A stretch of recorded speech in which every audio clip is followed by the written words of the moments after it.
Retomando las traducciones y los usos de Proudhon por Peyret, es significativo que las dos ya señaladas no son las únicas ocasiones en que hará empleo de las categorías analíticas propuestas por su compatriota.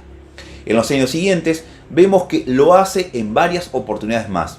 Como vimos, a fines de 1864, publica importantes fragmentos de El Principio Federativo en el periódico El Uruguay, de Concepción del Uruguay. Peyret no lo sabía, pero para entonces Proudhon se encontraba gravemente enfermo, y poco después, el 19 de enero de 1865, fallece en la isla de Passé. Debieron pasar varios meses para que Peyret recibiera la noticia, al llegarle los periódicos europeos. A partir del 10 de septiembre del mismo año, publica una nota sobre Proudhon en varias entregas en la revista literaria de Montevideo. Y en la primera de ellas dice nuestro filósofo: como hace 4 meses publicaba en El Uruguay la traducción del escrito de Proudhon sobre el Principio Federativo, estaba muy lejos de pensar que este era el canto del cisne del autor y que pronto tendría que componer su artículo necrológico. Decía entonces, lleno del gozo profundo que experimenta la inteligencia al saborear un exquisito fruto del espíritu humano: ¿cuántas obras maestras podrá darnos todavía este hombre, si el cielo lo deja vivir en el curso ordinario de la vida? Con esta serie de notas, Peyret realiza otra producción relevante sobre Proudhon. La revista literaria da a conocer desde el número 18 al 22, entre el 3 de septiembre y el 1 de octubre de 1865, las consideraciones de Peyret sobre la vida y la obra del autor de ¿Qué es la propiedad?, bajo el título Proudhon, ensayo sobre su vida y sus escritos. En esas 5 notas en la publicación montevideana, que dirigía José Antonio Tabaloara y que contaba con colaboradores como José Pedro Varela y Julio Herrera y Oves, Peyret despide a quien considera uno de los pensadores más importantes de este siglo y tal vez de todos los siglos. Allí se lamenta de que los hombres de genio sublime y profundo mueran casi todos prematuramente, y enlaza la necrológica de Proudhon con la de Francisco Bilbao, fallecido también a inicios de ese año 1865, en febrero, a quien describe como un espíritu distinguido y a quien llora toda la juventud americana.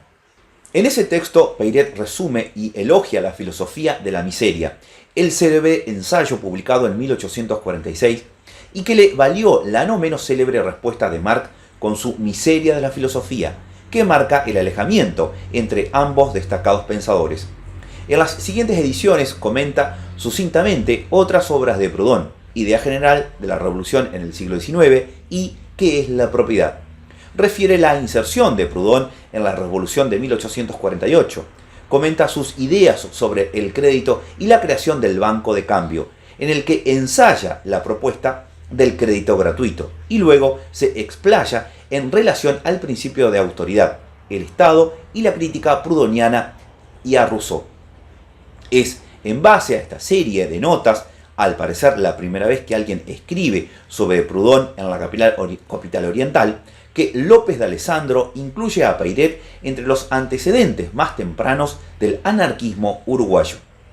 Añade que en la lectura peyretiana de Proudhon en la Revolución, el Estado no es destruido, sino que el pueblo se mimetiza con él, diferencia que hemos marcado antes. En similar sentido, discurre el investigador Marcelino Eloy Viera, quien comentando estos aportes ubica a Peyret como una figura que transita entre la Segunda República Francesa y los principios anarquistas proudhonianos, pero asegura que Peyret fuerza la lectura de Proudhon para dar él su opinión sobre el crédito social, o, más controversial aún, sobre la función del Estado, y que su lectura sentimental de Proudhon, que resalta el carácter humanitario de sus escritos, más el discurso de un liberalismo radical, sería tal vez lo que dejó por fuera de la historia anarquista. Rescato aquí la definición del liberalismo radical, que se acerca a mis conclusiones al respecto de cómo debe ser caracterizado el pensamiento de Peyret. Sin embargo, es interesante reproducir otra opinión de este autor, que tiende lazos entre ambos filósofos, Peyret y Proudhon, con las respuestas conceptuales de quienes hoy proponen una utopía para realistas, que supone una concepción del cambio no violento y progresivo. Ante la evidencia que la historia revela hoy en día, adquiere cada vez más vigencia la respuesta de Proudhon a Marx sobre qué dirección las izquierdas deben tomar para la lucha revolucionaria. Se trata de insertar en la sociedad, mediante una combinación económica, las riquezas que salieron de la sociedad mediante otra combinación económica. Tal vez sea esta flexibilidad en la concepción del cambio social lo que hizo que Proudhon fuera un teórico aceptable para diferentes esferas intelectuales latinoamericanas, tal como lo demuestra el caso de Peyret. En efecto, Proudhon le responde a Marx en una célebre carta en la que desarrolla esa idea que lo aleja del cambio revolucionario y lo acerca a la definición técnica del socialismo propuesto por Émile Durkheim, y a la vez ratifica la conexión con la práctica y prédica peiretiana. Creo que no debemos en absoluto plantear la acción revolucionaria como método para la reforma social, porque este supuesto método sería simplemente un llamamiento a la fuerza, a la arbitrariedad, en resumen, una contradicción. Prefiero abrazar a la propiedad a fuego lento en vez de darle un nuevo impulso realizando una San Bartolomé con los propietarios. Creo que la clase obrera de Francia está en la misma disposición que yo. Nuestros proletarios están tan sedientos de ciencias que nos recibirían muy mal si solo les diésemos sangre para beber. En cualquier caso, y ratificando esa mirada, en estas notas Peyret manifiesta su profunda y sentida admiración por Proudhon. Jesucristo vino y dijo: todos los hombres son iguales ante Dios. Lutero vino y dijo: todos los hombres son iguales ante la razón. La Revolución Francesa vino y dijo: todos los hombres son iguales ante la ley. Actualmente, los reformadores modernos, encabezados por Proudhon, se presentan y dicen: todos los hombres son iguales ante el trabajo.